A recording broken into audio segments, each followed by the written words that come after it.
Hi, everyone. Welcome back to those who are subscribers, and thank you for those who have joined this channel and this community.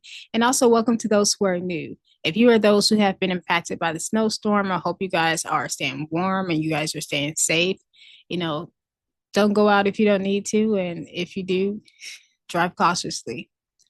All right. So today, we're going to talk about, of course, more of the family dynamic, but go in a little bit more on the micro side, regarding to partnerships.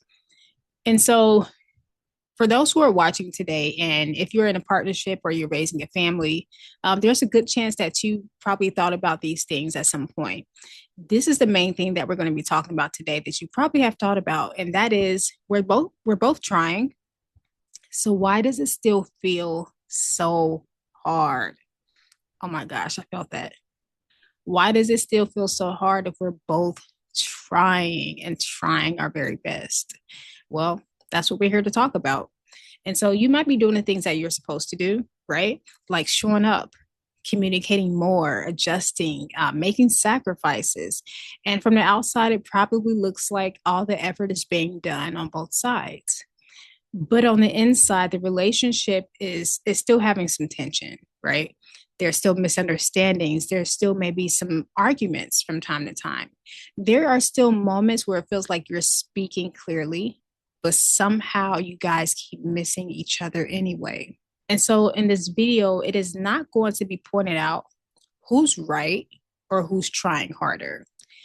It's about focusing on that thing that's more subtle at times, that is often or commonly missed more than people realize. And that's realignment or misalignment. Most of us have been taught that the more effort you put in, um, the effort is the currency of a good relationship. And if something isn't working, you just put more effort in. You try harder, you adjust, you compromise, you pull from this place where you might not even have the strength to keep pulling from. And the effort does matter. It shows that you care. It shows commitment. It shows that the relationship actually matters to you and actually the other person does as well. But the effort alone isn't enough, and the effort alone will not guarantee connection within that relationship.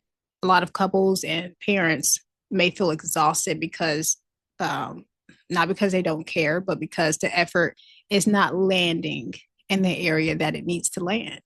There needs to be a target, a specific place where we're aiming. And so one person may be trying to keep the peace while the other may be working on trying to feel understood. One person may be focused on getting through the day, while the other person may be focused on emotional closeness. Both are trying and both feel unseen, right? But the disconnect is usually where the frustration starts. And misalignment usually doesn't come off or sound super dramatic. It sounds like the everyday conversations that we have that tends to go nowhere or not go very far. It can sound like, I already told you why this matters to me.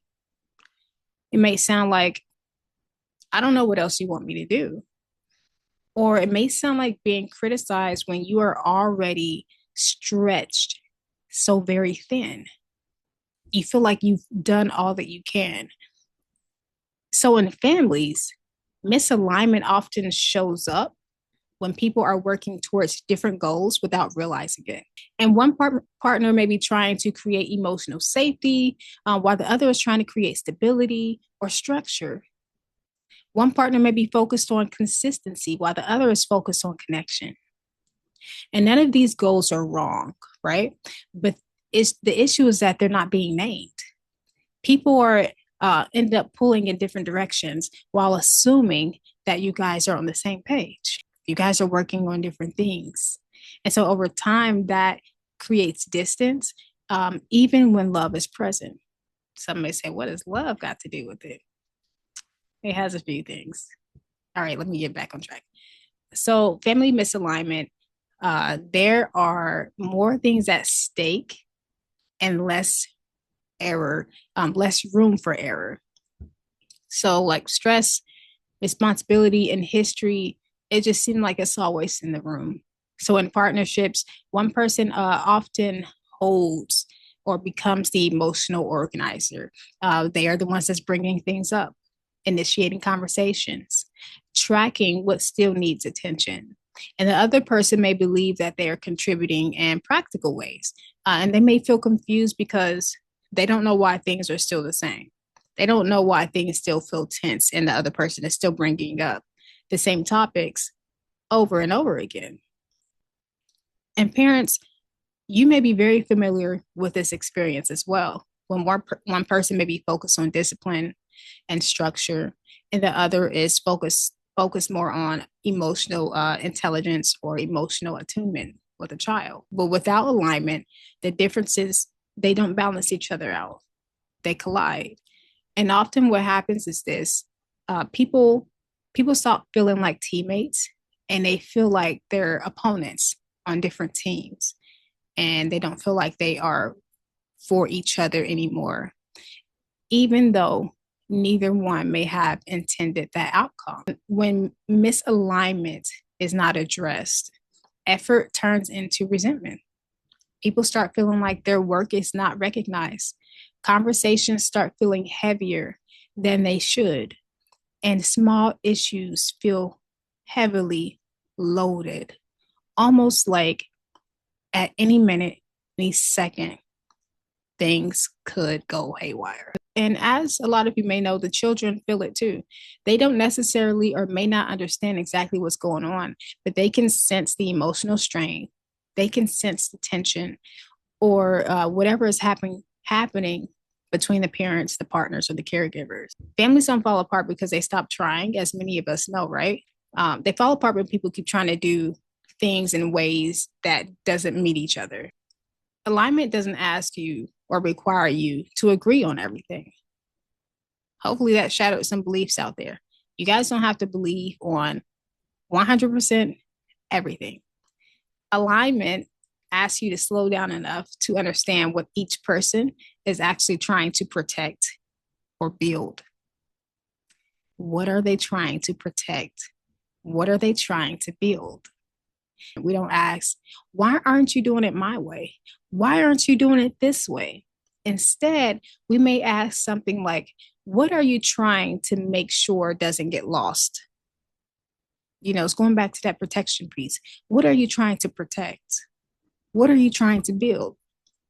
Alignment requires us naming these priorities, naming what we need emotionally, and also naming the expectations that typically doesn't go spoken. It requires curiosity rather than continuing to make assumptions, maybe on, history or past experiences. Curiosity rather than leading with assumptions. When families shift from measuring effort to checking alignment, things may begin to shift. Things may begin to change. The same amount of work starts to feel like it's more connected and more shared and less wasted. So if you're in a family or within a partnership where the effort that is taking place feels like it is disconnected, it feels thin, it feels like you're not going anywhere together, it may mean that you're working hard without shared orientation. Alignment doesn't come from trying harder. It comes from understanding what you are trying to move toward together. And so when families pause long enough to clarify that, effort stops feeling like a drain and it starts feeling like movement in the same direction. So my hopes is that some of this landed for you guys to where you don't have to work hard every single day, pulling from a place of exhaustion.